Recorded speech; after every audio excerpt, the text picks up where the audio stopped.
Hi everybody, Russ from My Hammers 11. Hope you're safe and well. If you're new to the channel, please consider subscribing, hitting the bell icon so you're made aware of any time we put new content on.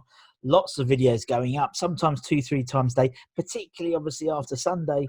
This Sunday when there's been no football for a couple of months at least now, or 4 or 5 weeks by the looks of it. So we'll be keeping the content going so you get your football fix in between the off season. Loads of great guests coming up, including today's guest, lifelong fan. It's Matt Kemp. Hi Matt, how you doing, man? I'm very good. Thanks for inviting me, Russ. Really, really pleased to be part of the show today. I've watched a few of the episodes and they've been fantastic so far. Brilliant. Thank you. An absolute pleasure having you, man.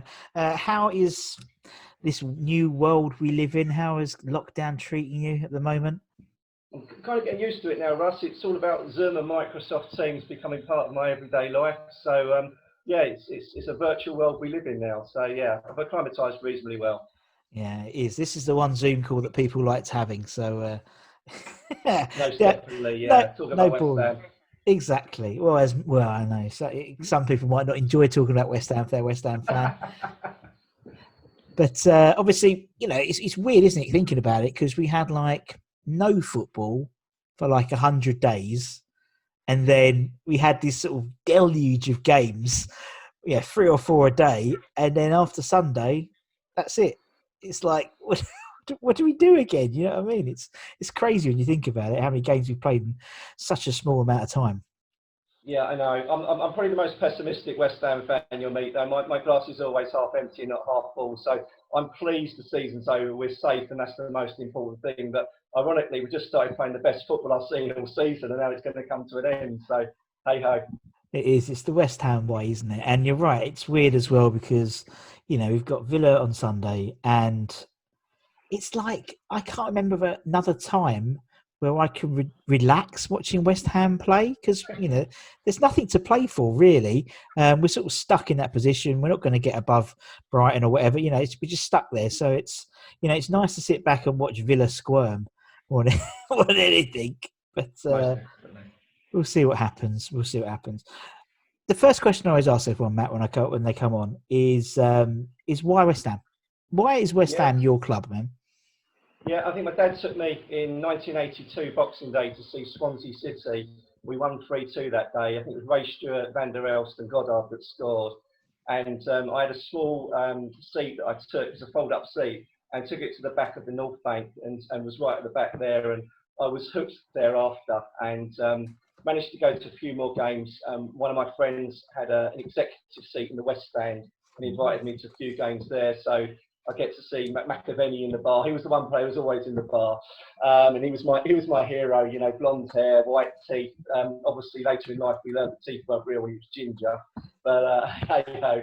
And became a season ticket holder in '87, and believe it or not, I've been a season ticket holder since. So my client reference number is a very low number, which I'm very proud of. Yeah, you could probably, it's like that's your stamp of honor, isn't it? It's like your client reference number. How low down, how many digits is your client reference number? Exactly. No, exactly. And obviously, since like 82, 87 onwards, say, for a better reflection, there must have been lots of highlights for you personally being a West Ham. Not many, I'd gather, but lots of memories which stick out well for you that maybe others might not have thought of, or things personal to you in terms of West Ham.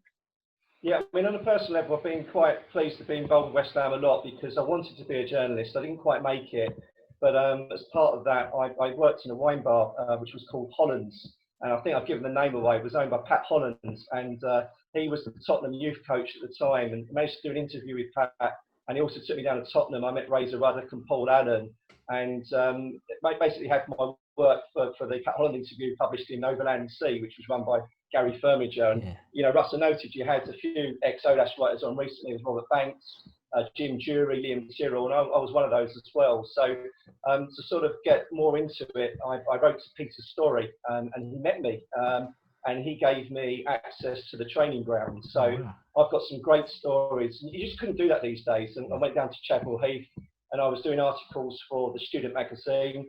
I interviewed Joran Bohr, Les Seeley, who both sadly are no longer with us, and Matty Holmes, Steve Jones. and a number of different players. So it was really good to be part of that. Met Harry and Bonzo and Julian and various other players. So that was really, really good. Sadly, I didn't quite make it. I've done the odd article for Graham Howlett on Knees Up Mother Brown and a few videos for Gonzo and Gio on Hammers Chat. So it's more of a hobby now than a career. But yeah, seen a lot. I suppose the stories that stick out, I was in the East Stand, funny enough, in front of Jim and his brother and his dad, by the TV gantry. And there used to be a ladder that goes up. And Andy Gray had to climb this ladder. Yeah, I remember. And you think in this day and age, health and safety, how that happened. But training ground stories, a few I remember. Ludo was obviously in goal, and one of these guys came down. He's unemployed, sadly, and wanted a present for his son, bit of memorabilia. And Ludo offered his gloves signed, and then said to this fellow and me, "Do you want to take some penalties against me?" So I had a chance to take some penalties against Ludo Miklosko. And another one was Steve Jones, Steptoe, who was on the other day. He didn't drive, and one of my mates was a big Billericay Town fan, which is where Jonah came from. And he said, "Steve," he knew his name and everything. He said, "You drive in the day?" He went, "Yeah." He said, "Can you give us a lift home?" And I was sitting in his car with this guy who faced off Schmeichel the week before for Man United. Well, this is a different world. So yeah. some great stories, some really good stories. Yeah, no, it's funny. I love Jonah. He's such a lovely bloke, and it's like, and I forget that, you know, Pete, obviously I've met quite a few, been very fortunate to meet a lot of players in a very short amount of time, and a lot of fans as well. But I forget sometimes that you're Facebook friends with people. Like my wife put up a really embarrassing post of, you know, me and my daughter, and then like Jonah liked it, and I thought, oh God, the mystique of me has just been torn away. But no, it's funny, and they'll, you know, that's the one thing that's always surprised me. And I mean, obviously you've interviewed lots of players as well. Of just how down to earth they are. Do you know what I mean? It's like, I think we go, oh my God, we put them on a pedestal, but they're just blokes, and it's like, you know, and they're so like nice and just have enough time for you, and they're just, you know, they must get asked the same questions all the time from fans, you know, particularly, you know, like McAvenny and Cossie, or what was it like in the 86 season? Tell me about Chelsea away and stuff like that. But when they answer those questions, it feels like they answer them for the first time. Just because, you know, they're just nice. They're just all bloody decent blokes. And that's what I love about them. The funny one about them was many years ago, there was a programme called Vintage Sports. You can't even find it on YouTube. And they asked some West Ham fans to come forward, and I did. And I was interviewed for half an hour. I got 10 seconds on the programme. I was sandwiched in between Leslie Grantham and Trevor Brooking.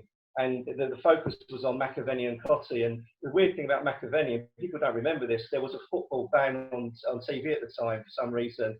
And no one actually knew what this guy looked like. It was only when it was on Terry Wogan that everyone knew who he actually was. So it's quite crazy. Yeah, there was a story. I think it was Sam Delaney or someone like that, and he was saying that he saw at McAvenny, and the first time he saw him play was, I think it was Orient in a friendly. You know, we always should play Orient, didn't we, in a pre-season friendly every other year? And McAvenny turned out for West Ham. And he thought he was Italian. He thought it was Machiavelli, and you know, because he had this sort of blonde like hair, and you know, he used to call him Frank Macaroni for like many years. That was like his sort of family nickname for him. But yeah, no, you're right, and also, you know, the sad thing is, obviously, you know, that season, you know, there's not as much footage, I think, as there should be of that season because of the football ban. You're right, and you know, didn't see as many goals, Macca's goals, and you know, it wasn't as revered. Or as much footage as you can find, because you can find footage, you know, it's almost bloody anything nowadays. But the 85-86 season, it was a lot trickier to find stuff, because obviously I've been searching around, trying to find stuff, and it's a lot harder. It's definitely a lot harder. But yeah, I have no idea why the football ban happened. I'm sure someone will comment on the video and tell me why, and then I'll learn. It's a cathartic process. It's an ongoing process. Being a West Ham fan, you learn all these new things coming along. So obviously, what, you know, the whole premise of the idea of the show, Matt, is about his Hammers 11. So it's about picking your 11 players. So the only rule is you have to be alive to have seen them play. Really, we try and keep it to a 4-4-2, but you know, I'm open to suggestions. I'm not really fussed, to be honest. But that's the only rule: is you have to be alive to have seen them play. So obviously, it's a generational thing. It means we don't all put the same bloody team together of legends, because we'd all put Parks and we'd all put Moore and we'd all put Bonds and Brook in, but I wasn't around to see him, and you weren't around to see Bobby Moore, so you shouldn't necessarily have to put him in. But that's it, really. You can go for a theme, you can do your favourite player. It doesn't really matter. It's all about the players that meant something to you. So for the Kemp 11, who would be between the sticks for the Kemp 11? This wasn't easy, Russ. I've got to say, and the theme is I'm going to look at players I've seen play since 1982. So Nice. I've got quite a few good years to look at, Yeah. and I'm going to mention some players that haven't made it. But Rob Green for me did really well at club level. Obviously, international level, there were a few bloopers here and there, but at club level, he was a really good goalkeeper. I also like David James. And I saw Phil Parkes near the end of his career, because Parkes, he probably would have edged it in there. But you probably guessed who I'm going to go for. It's the guy that I took the Pens versus, and he saved them, by the way. It's Ludo Miklosko. He comes from near Moscow, etc., etc. Ludo joined, it was Lou Macari's last signing before he got sacked, and he made his debut versus Swindon Town. I think we drew 2-2. And the first thing I remember from watching that game was Ludo's goal kicks went from one side of the pitch to the other. And I was like, wow, this guy has got a great kick on him. And he was a fabulous shot stopper as well. But the game that sort of sticks in my memory was when we drew 1-1 with Man United and denied them the trophy, the league win. And obviously Blackburn won the title that season. And Ludo got man of the match. And there was a reason he got man of the match, because he was a very busy goalkeeper. Fantastic club servant and a great player for us. And it's always Man United, isn't it? It's always Man United for us, and we've buggered up their Champions League hopes. They got to get something. They got to basically beat Leicester, don't they, or draw? I think they got to beat Leicester to get into Champions League. But it's always Man United. I spoke to some Man United fans on one of their, Gonzo, and they get opposition fans to do previews. So I was asked to do a Man United one, and I said, you're not going to win. You're not going to win. We're full of You're not going to win, because it's West Ham and it's Man United, and when you've got something to play for, we'll bugger you up. And I mean, Ludo, where did that that performance? Where did it come from that day? You know what I mean? It's like it's quite funny when you look back and you look back with slightly. You take your claret glasses off slightly.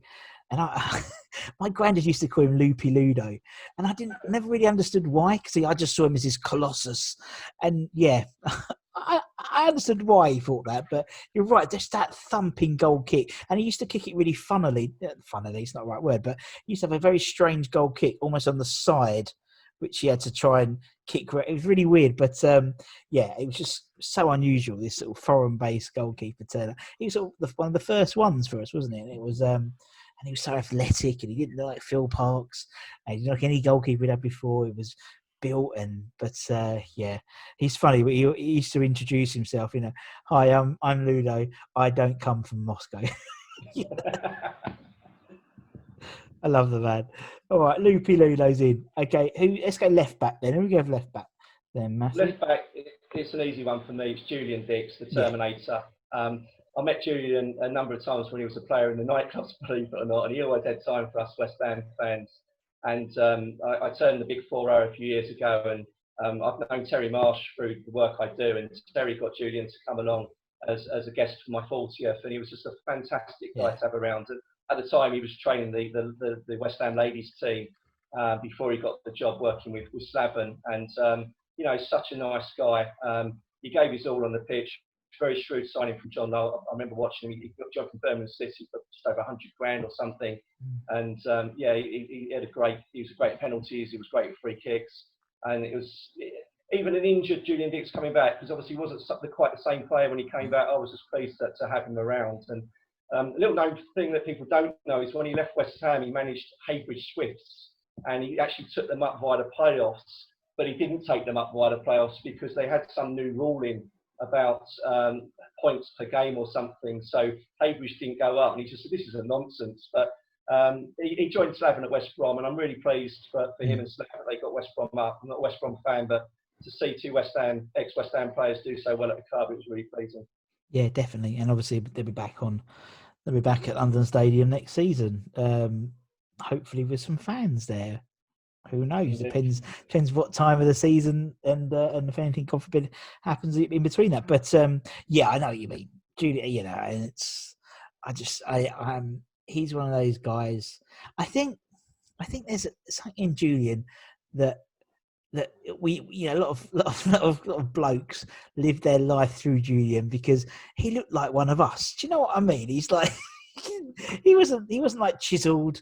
He was like rugged. He ripped his shirt. He looked like he was a brick. Yeah, that's what I mean. He just had this sort of labourer look about him, and he's almost like I could do that. You know, if Julian can do it, I can do it. And especially, he wouldn't train.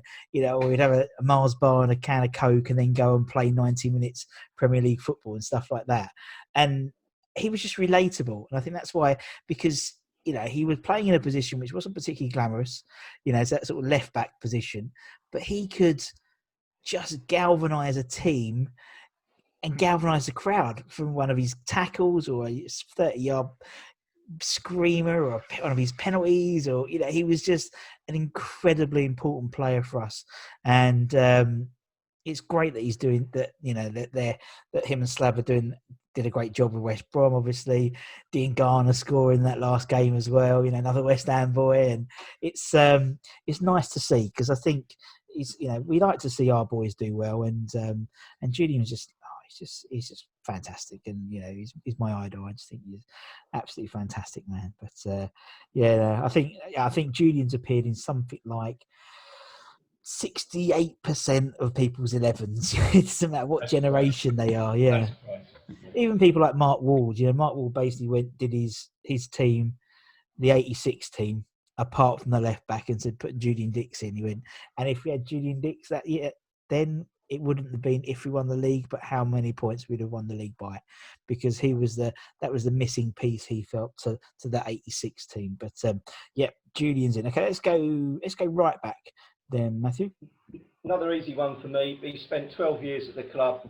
They called him Tonka after the toys because he was indestructible. It's Ray Stewart. Yeah, I think the 84 goals he scored, only 6 of them weren't from penalties, and that says a lot. And it's incredible that he was there for so long, because I was just used to seeing him at right back, and I don't think we've ever had a better right back since Ray Stewart. No, you're right. I think we haven't done. That's one area centre backs and goalkeepers, but fullbacks, particularly after Julian, Ray Stewart, maybe Breaker.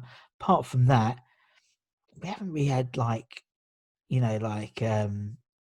household names at fullback. Do you know what I mean? It's like, we sort of make do at fullback, or I know when we used to put old Tompkins right back sometimes, or we'd get Cole Jenkinson in loan, and there wasn't, it's not like, centre backs or whatever. You could probably reel off 5 or 6 really good centre backs we've had in our time there, but at least, but fullbacks, yeah. I mean, Tonka's just, I've watched loads of the games that he was playing for, and obviously, yeah, to score that many goals is mental, from penalties, and such a lovely guy as well. We'll get him on. He's going to be on the channel eventually, but he's agreed to do it when we all can do it face to face, because he doesn't like these computer things. Can't get his head around the technology, but I love him. Such a lovely guy. Right, okay, Tonka is in centre backs. Who's your first centre back then, Matthew? Right. The first centre half, he's ousted Ray Stewart in terms of the years he spent at the club. It was over 20 years. It's Billy Bonds, and I'm so glad the club recognised him by naming a stand after him. I've met Bonzo once, and he's such a nice guy, and he was just fantastic. Now, I probably saw him at the later part of his career, but when he was in his early 40s, believe it or not. But if you speak to Julian or read some of the biographies, they always said when training was happening, the first person at the front was Bonzo, and that's amazing. And even now he looks good, and he's in his 70s, bless him. But he's a club legend, and I was so pleased just to see him play. Fantastic player. More of a utility player, because he could play anywhere, but I'm putting him at centre back. Yeah, and you're totally right. Yeah, and it was well overdue. I think everyone admits that it was well overdue, getting the stand named after him and that recognition. But yeah, he's you could tell how much it meant to the fans, but also how much it meant to him as well.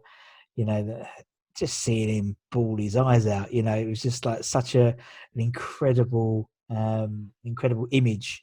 And obviously, all his teammates were there as well, and his family, and you know, there's what I love about Bonzo is, famously he never has a mobile phone, so you can't really get hold of him. He uses his daughters, and I love all that sort of all these little nuances. Like obviously the last game of the season, he saw as he was driving, he saw the fact that there was all not trouble, but there's all those fans, and he's with his grandkids, so he turned around and came back, and it just shows you even that day, which was probably one of the greatest days in modern West Ham history, really. He was more concerned about the wellness of his family, and that just shows the man, shows how much credit and how humble he is as well. Cause he's really, really quite a shy person, isn't he? I mean, you've met him. He's quite quiet. But when he crossed that line, he became this terrier, a bit like Julian Dix, really. I mean, Julian was the same, quite a quiet, well-mannered person, but he crossed that line and that's it. He's got game face on. But I never saw him play. He was manager when I started. Support West Ham, but obviously watching all the now you can watch it. We'll have to watch them all again soon, so we'll be bored. We'll have no football again, so we'll be clucking. Won't we? We'll have to put YouTube, get back onto the old Robert Banks. He's all of his end of season reviews. Start watching them again. But we'll put Bonzo in. Good shout. Okay, who's Bonzo going to partner in the other centre half position then, Matthew? It's a difficult one because there's a lot of players that have played in that position. I was a big fan of Mark Reaper, who was a Danish international and came over and worked and played alongside Slav. And this is a bit of a controversial one because this player probably had a much better career elsewhere, but it's going to be Rio Ferdinand. And the reason I've chosen Rio was he's come through the youth academy. I saw him on his debut when we played Sheffield Wednesday and drew 1-1, and straight away you could see this guy was going to be a player. And the thing about him as a player was he liked to play the ball out of defence, and so many defenders just don't do that. Just hoof it away for safety, and you could see the control he had on the ball. And I was gutted when he left to Leeds United, and one of the players we got was Titi Kamara. I don't know how that worked out with the 18 million that Harry had to spend, but I saw a lot of Rio play when he was at West Ham, and he served us well. Just such a shame that we couldn't get hold of him, but at international level, he did phenomenally well, and other clubs he did well as well. Yeah, totally. And with Rio, I always have this sort of caveat every time I see him on the pitch, or when he was obviously playing at United in England, and when he's doing his TV work at the moment.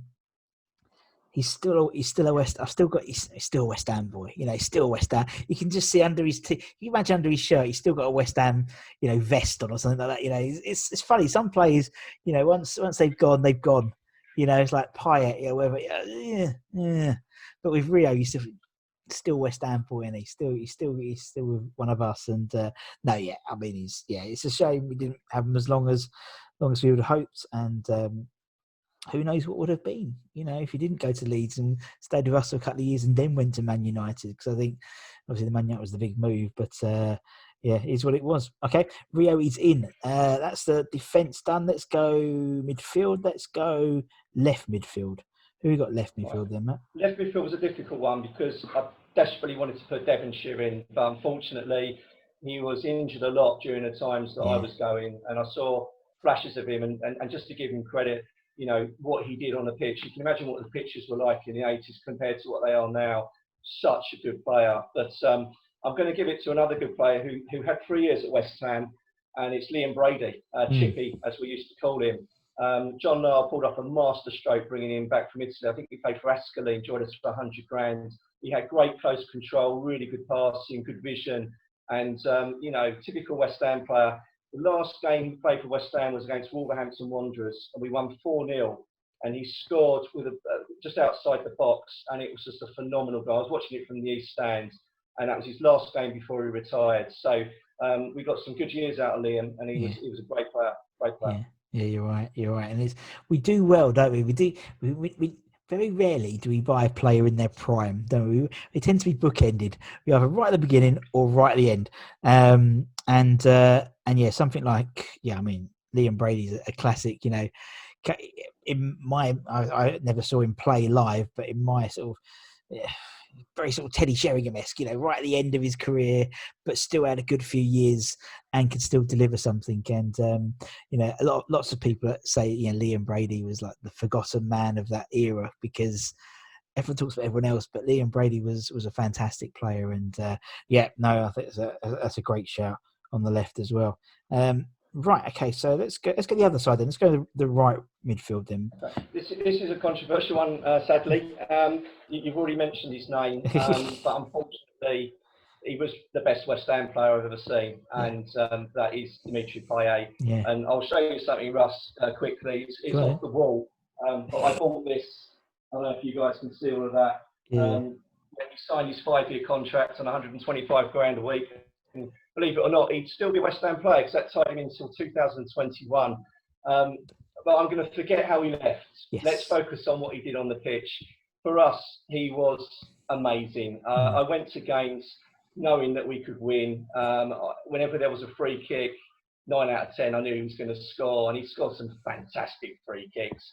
The skill on the ball, he was a level above the players on the pitch, and I don't mean that in a derogatory way, but he was just a different level for West Ham. And even on the season, we didn't go particularly well. I think it was against Borough. He single-handedly scored a goal to bring it back to 1-1, and that was very much about the player. So it upsets me why he went. And by the way, that picture, if there's any Marseille fans watching, get in touch with me via us, and we could probably do a deal, because I don't know if it's going back on the wall yet. But I'm going to focus on the positive memories. He was a great player to watch, and I was really pleased to see him play in a West Ham shirt. Yeah, I know what you mean. It was a privilege, wasn't it? I mean, we don't very often. I mean, he was different. Mark, obviously we bought Brady towards the end of the career. Payet we bought him in his prime, really, because he had 2 years. That was his prime. He's gone off the boil completely at Marseille, and he wasn't. I mean, he was still good before we signed him, but he wasn't digging up trees. He was, like, statistically, he was the best, behind De Bruyne and Ozil, or whatever his name is. He was the top chance creator in Europe, but it was just Ligue 1, and he wasn't really, well revered, wasn't in the French team. Turned up for us, and from day one looked like the best player in the league. It usually takes a few games from to bed in, particularly foreign-based players. But he was brilliant, and you're right. He was the type of player that every time he got the ball, you just got excited. You just knew something was going to happen. And you're right. You fancied us in every game we played, even like the big boys, because we had Payet. You knew that a free kick, 30 yards out, pretty much like a Julian penalty, really. You just knew it's probably going to go in. If not, it's going to bloody be a good shot on target. But he was mesmeric, and I said it before.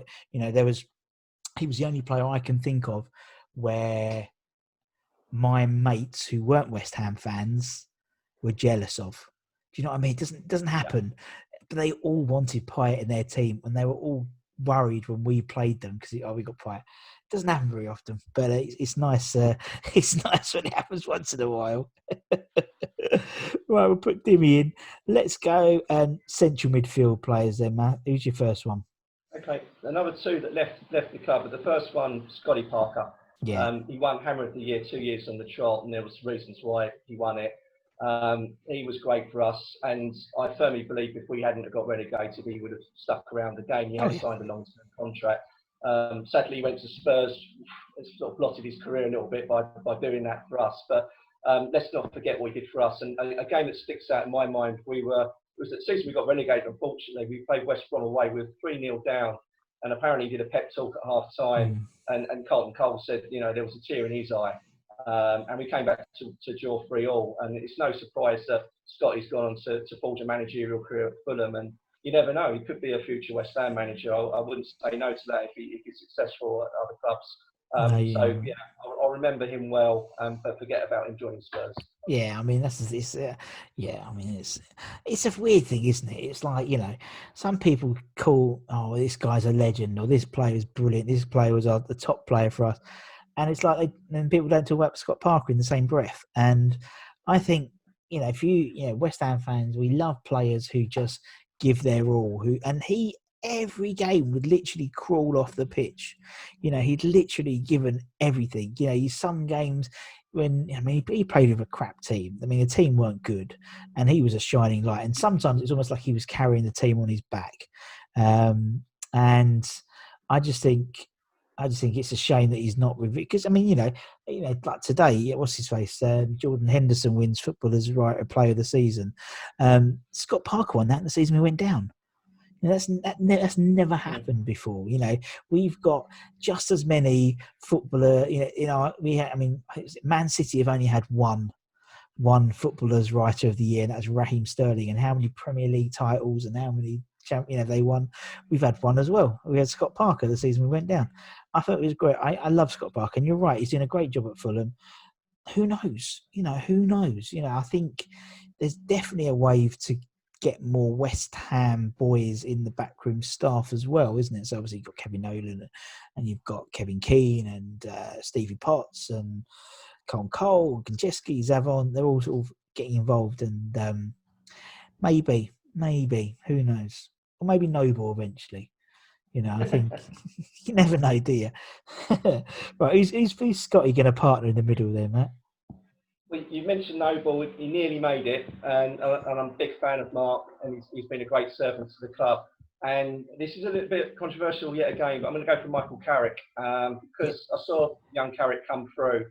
And people seem to forget this, but when we were relegated, a number of the key players left, and Carrick stayed on for another season, and we nearly got up. Yeah, we nearly got up. We went to the playoff finals there. We lost to Palace 1-0 after that game. Not straight after the game like Defoe did, but after the game, after a bit of time, he said that he wanted to play yeah, back in the Premiership, and he deserved to. He was a player that was always going to be destined for better things and bigger things.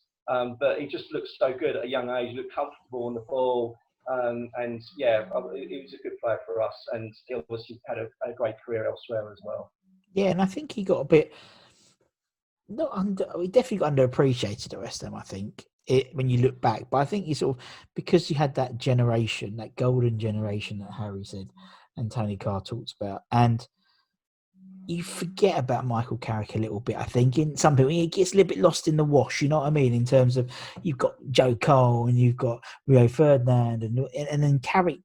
He always not as an afterthought, but he's always and Michael Carrick, where arguably the impact he had on Tottenham and Man United and West Ham left a massive hole in all three of those teams when he left or retired. Tottenham particularly. That was probably his best football, I'd say. Obviously, towards Man United, he was sort of getting a little bit older. But no, I loved him. You're right, and he had that ability which very few West Ham players have of just creating their own time. Do you know what I mean? He got the ball, and just the touch gave him time. And people like Trevor Brooking were the same. Not fantastically quick, but they got the ball, and just the way they touched or the way they turned, they had this time which no one else could get. And it's just a really bizarre thing looking back and watching it. But yeah, no, I love Michael Carrick. I think you're right. I think slightly unappreciated, but anyway, we'll move on. Up front, who have you got? Who's your first striker then, Matt?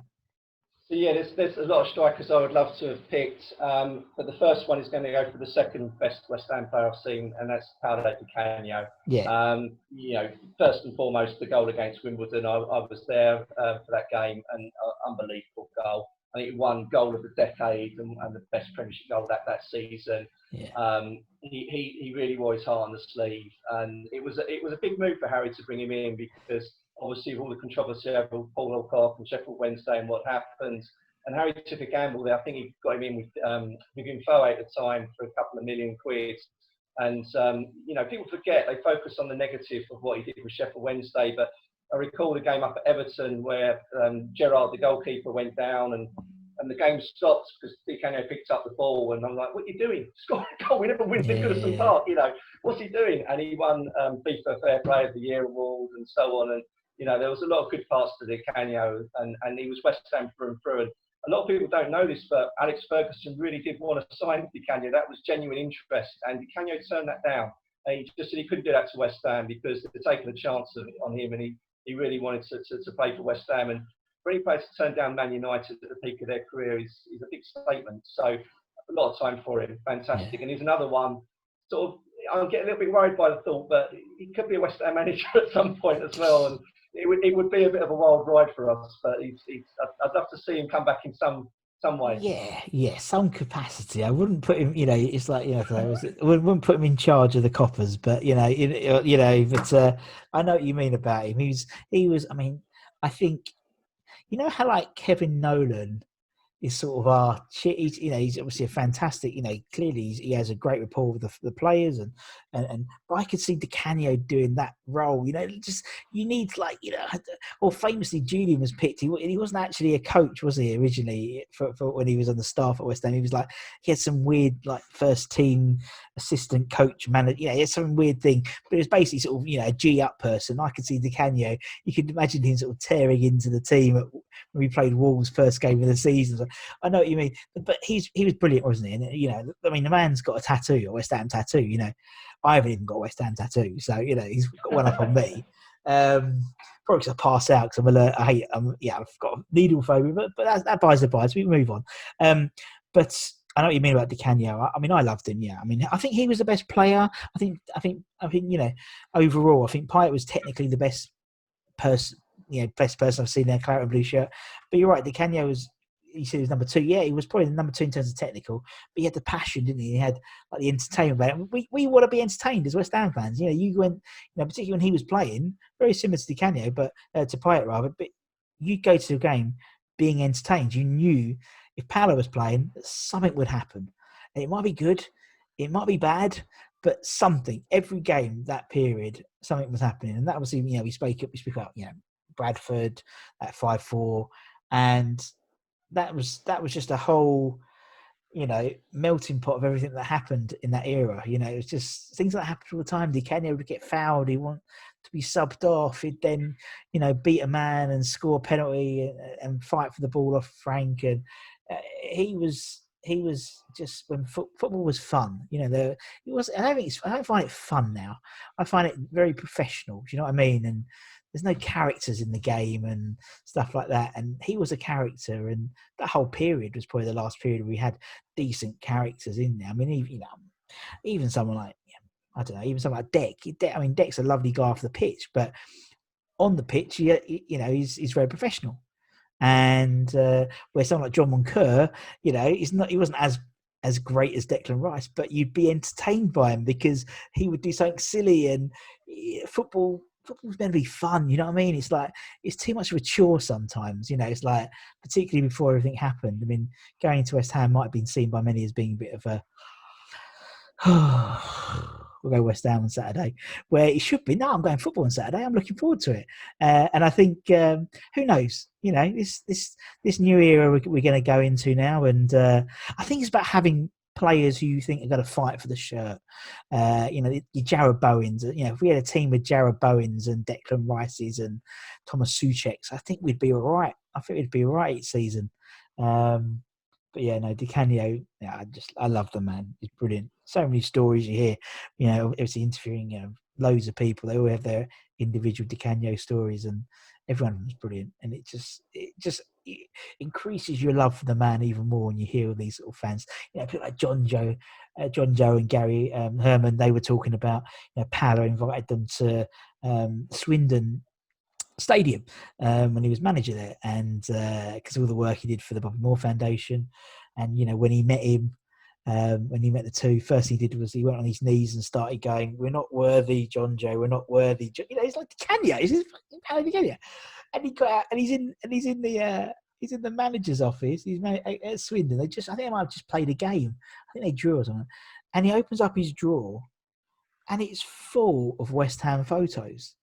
And it's like, what I was saying, you're at Swindon, but yeah, got all these, and you're going through all the pictures and stuff like that. And, the man loves the club, and I'd love him back in some capacity. I don't know what, but some capacity would be interesting, wouldn't it? It'd keep us entertained, surely, on the table. So, with Di Canio in the team, you've got one more spot left, Matthew. Who's it going to be? This was a tough one because we've had actually some good strikers, and Teddy Sheringham had a fantastic spell for us in the Championship, and again was an aging player, but he was really, really good. I mean, you could see what a player he was.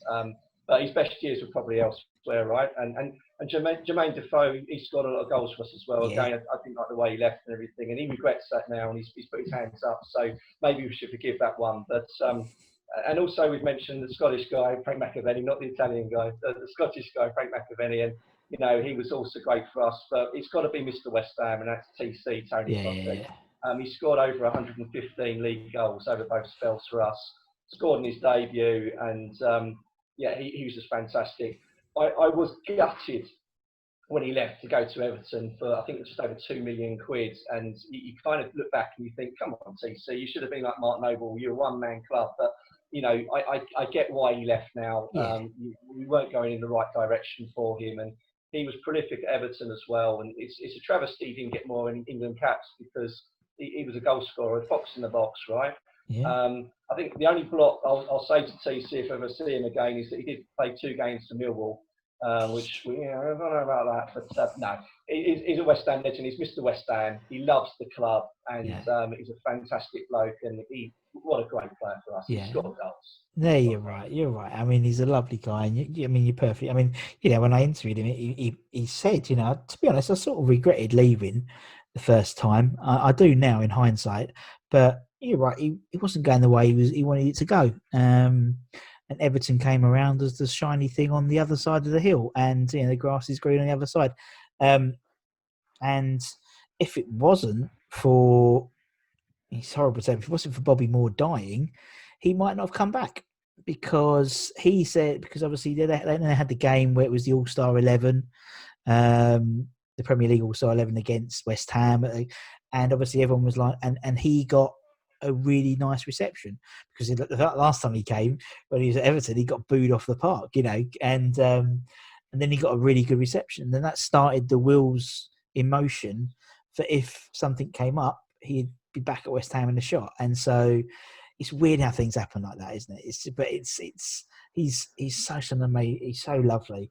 I love TC, and he's just got such an anorak brain about stats. He's a real statistician, and he's just so funny. He was telling me, there's 17 17 club records that 85-86 teams still hold, which is mental because of that, how good that season was, but mental that we haven't been any better since then. Do you know what I mean? It's sort of both ends of the chart. But you're right, and also the 86 season, when he was, top scoring Englishman by a country mile, and doesn't get picked for the World Cup. It's weird. But that West Ham sort of biasness against us has always been there. It's weird, but it happens too often to not be a thing, really. I think there's too many England managers, something like Julian Diggs, Billy Bonds, you've got 2 of them who have never played for England. How the hell can those 2 players never played for England? It's absolutely mental. But Matt, man, it's been lovely. It's been really nice chatting, reminiscing, going down memory road rather. Thank you, because I can tell there's been a lot of work gone in there. There's a lot I can see. You've been conflicting. I can see there's been some late night decisions on some of days, and that's why that's why I don't like. Once we get the time booked in, I don't like then postponing it, because you might change your mind another 4 times. Exactly. Christ, after Sunday, Antonio might score another hat trick. He could have been, that's he's open. It'd be nice, wouldn't it? But no, it's been lovely. Thanks, man. I appreciate your time. And obviously, thanks everyone for watching. To do, like, share, subscribe. And until next time, for me and Matthew, take care. Come you Irons, and big game on Sunday. See you later. Bye bye. See you. Bye bye.